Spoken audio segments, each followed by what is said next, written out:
up, you guys? It's Travis. I haven't done a story time in God knows how long, and I figured what better story time to tell you guys than the first time I went to a gay club. No, ma'am, I'm afraid that's not allowed. Help me, I'm poor. I went to a gay club a very, very long time ago. We still rode horses to get there, and motherfucking sirens already because this video is fire, bitch. Oh, this video is gonna be a disaster, I can tell already. I was living in Oklahoma, going to Oklahoma State University. I wanted to go to Austin, Texas to go to my first gay bar because I had seen a photo of a cute guy at some bar in Texas, and I thought if I went there, I would see him. So I decided I would ask my friend Mandy if she would come with me to Austin, and she was a really fun, cool girl who's down for just about anything. So when I asked her if she wanted to drive 7 hours to go to a gay bar, she's like, fuck yeah, America. I don't know why, I just feel like that was the right thing to say right then. So we get to Austin, we go to the club, and I already had a fake ID. My fake ID was probably the worst thing that you can ever imagine. It looked absolutely nothing like me. But the thing that you'll learn very quickly when going to a gay bar is that the doorman is just there as some sort of formality. Because if he thinks you're cute enough, he's gonna let you in, and he definitely let us in. He didn't even check Mandy's ID because I was like, she's with me, as if like we were on a list or something of people that are 21 and up, and he was just like, okay, sure, go ahead. So he lets me into the club. As I walk into that bar and I hear the beat of Britney Spears playing in the background, I see glitter on the walls, strobe lights on the floor, and the smell of fierce cologne. I know I'm home. When you first walk into a gay bar, everyone seems to turn around to look to see who just came in. So Mandy and I walked into the door and we're like, good to see you, good to see you, thank you for having me. We walk straight to the bar. The bartenders are all shirtless, they're all gorgeous, they all have 20 abs. One of the bartenders comes over to me and he's like, hey, can I get you a drink? I didn't know any cocktails at that time. I didn't know what people drink at the bars. The only drink that I'd ever heard of was something called a Long Island iced tea. It is one of the strongest drinks you can possibly get. A Long Island iced tea is vodka, rum, tequila, gin, a splash of Coke, and a little bit of sour. That's it. So I ordered a Long Island iced tea, and the thing about that drink is it doesn't taste like alcohol at all. So I was just sucking it back because I was a little bit uncomfortable. I was out of my element because I was still just coming out of the closet. Like I just kind of showed my way halfway through the door. So I was a little bit uncomfortable because I was still stuck in like hetero mind, and like I was afraid to let loose. I was afraid to let go. I don't know, I just saw so many people there just being so colorful and so flamboyant, and I was super intimidated by that. So after a few songs of awkwardly dancing with Mandy because I'm too uncomfortable to dance myself, I decided to go to the bathroom. And when I walk in the bathroom, I notice that there's like this big trough in the middle of the bathroom, and everyone's just peeing into it. There aren't urinals, it's just a trough, and everyone's kind of around it so you can see everyone's dick. You know what? I think I'm just gonna go to the stall. So I walk over to the bathroom stall and I open up that door, and Lord Jesus.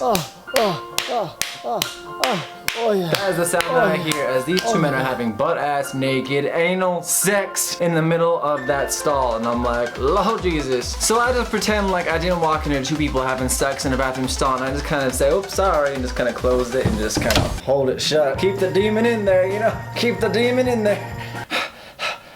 I'm a little bit uncomfortable. Obviously, this wasn't the experience that I thought I was going to have, so I leave the bathroom, I go back out to Mandy, and I tell her what happened, and she's like, oh, relax, let's go dance. So we go over to the dance floor, and you know, everyone else is having a really good time just letting loose and just dancing and not caring what other people think, and I think that was the thing that I liked best about this experience, that I did like. That was the part that resonated with me the most. Not caring about what other people think about you is a really big liberating experience that you get from coming out, and I liked that, but I was still too uncomfortable to let go, so I was just kind of standing there with my drink, like, just being white. So what do you do when you're feeling uncomfortable in a situation? When you have alcohol in your hands, you drink the alcohol. So I drank 1 Long Island iced tea, I drank 2 Long Island iced teas, I drank 3 Long Island iced teas, and next thing you know, woo! I'm a slut! Yar! Oh my God!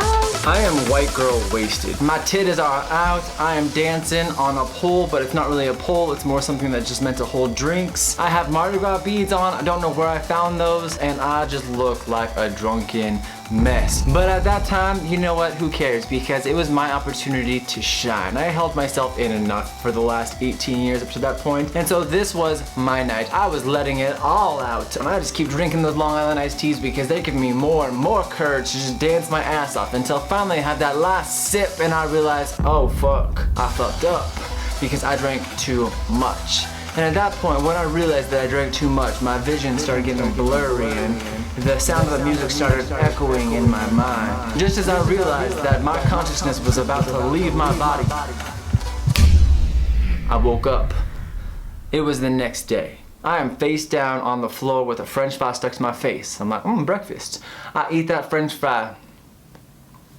How the fuck did I get here? In that moment, Mandy comes staggering out of the bathroom. She looks like she's auditioning for The Walking Dead. She got like half her hair burnt off. I don't know what the fuck happened. I guess like a cigarette lit part of her hair on fire and she still kept dancing because the girl's got commitment, that Mandy. She always did. We were so hungover and then we had to drive 7 hours back to Oklahoma State. We were both throwing up the whole way there. We couldn't eat anything and it was a terrible, terrible drive, but I can tell you that it was the happiest that I had been up to that point because that was my very first time being exposed to the gay community and feeling like I belonged. So although I had a lot of growing up to do still at that point and I had to learn my limits and learn not to order Long Island iced teas if I didn't know what else to order at the bar. But apart from the mistakes that I made that night, it was something that I wouldn't trade for the world because I finally got to be myself and there was nothing that could replace that feeling because it was such an amazing feeling after hiding who I was for such a long time, for so many years, and finally being around a bunch of people that were just like me. Even though we weren't exactly the same in a lot of ways, we shared one common bond,